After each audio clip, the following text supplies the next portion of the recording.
Bonjour et bienvenue.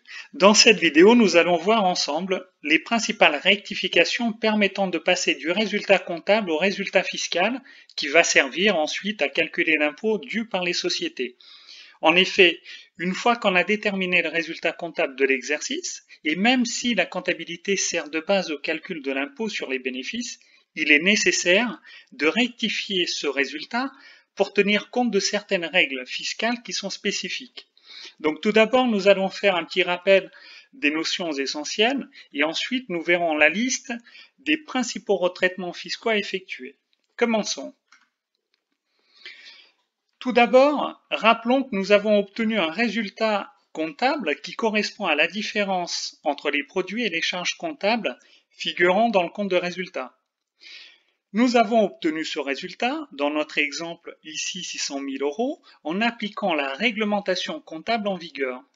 Cependant, l'impôt que doit payer l'entreprise n'est pas calculé à partir de ce résultat comptable, mais bien du résultat fiscal. Et ce résultat fiscal doit respecter les règles qui sont issues du Code général des impôts qui sont différentes sur un certain nombre de points des règles comptables. Ces divergences, ou autrement dit ces rectifications extra-comptables, vont apparaître dans le tableau qui s'appelle détermination du résultat fiscal et qui correspond à l'imprimé 2058A de l'alias fiscal que vous voyez à l'écran. Juste avant de voir les principales rectifications, rappelons que pour obtenir le résultat fiscal, nous allons partir du résultat comptable auquel nous allons rajouter les réintégrations et soustraire les déductions extra-comptables. Les réintégrations extra-comptables correspondent très souvent à des charges qui ont été comptabilisées, mais qui ne sont pas déductibles fiscalement par le Code général des impôts. Ces réintégrations viennent donc augmenter le résultat fiscal et mécaniquement le montant de l'impôt sur les sociétés. A l'inverse, les déductions extra-comptables viennent diminuer le résultat et donc diminuer le montant de l'impôt. Vous aurez bien évidemment compris qu'il y a plus de réintégration fiscale que de déduction. Regardons maintenant la liste des retraitements qui interviennent très souvent en pratique. Bien sûr, cette liste n'est pas exhaustive car les retraitements sont très nombreux. Elle présente, ici on va voir, ce qu'on voit le plus souvent en pratique. Commençons par les réintégrations.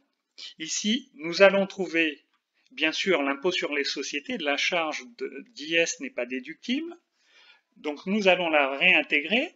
La taxe sur les véhicules de société n'est pas non plus déductible, donc elle est à réintégrer.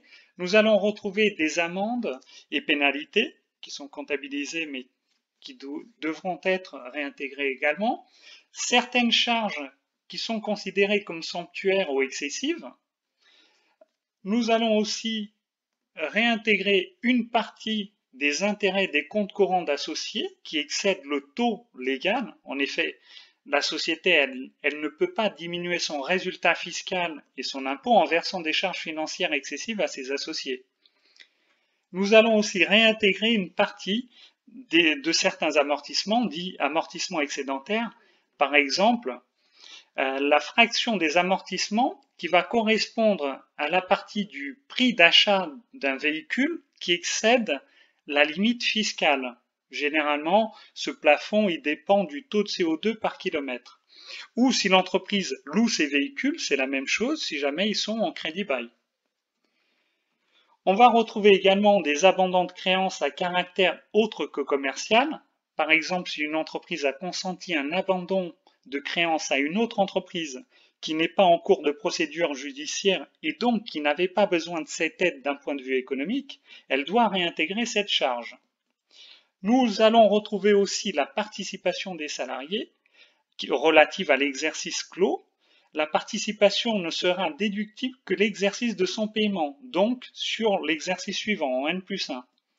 Certaines provisions ne sont pas déductibles non plus et doivent être réintégrées, par exemple les provisions pour charges de retraite, ou si jamais l'entreprise a provisionné des indemnités en cas de licenciement économique, elle devra les réintégrer. Voilà pour les principales réintégrations. Nous allons maintenant voir quelques déductions qui interviennent également très souvent en pratique. Donc la première, ça va être la participation des salariés, relative cette fois à l'exercice précédent et qui vient d'être payé en N, donc qui est déductible. Nous allons aussi avoir certaines plus-values qui peuvent bénéficier d'une exonération, donc elles sont déductibles. Nous allons retrouver très souvent les écarts de conversion actifs relatifs aux créances et dettes en devises étrangères. Des produits de filiales qui bénéficient du régime mère-fille. Si jamais on peut le déduire, n'oubliez pas qu'il y a quand même une petite quote-part de frais et charges qui n'est pas déductible. Le suramortissement en faveur de certains investissements, ce sont des mesures fiscales avantageuses qui permettent de déduire une partie plus importante que le coût d'acquisition d'un bien. Et donc, on vient de manière extra-comptable déduire un montant supplémentaire en plus de l'amortissement qui a été comptabilisé dans les comptes. Et enfin, dans notre exemple, on va s'arrêter sur ce dernier point, le report des déficits antérieurs qui peut être aussi déduit du résultat fiscal.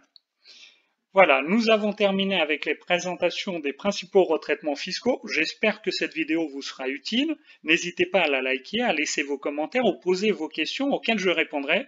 Je vous dis merci et à très bientôt pour de nouvelles vidéos.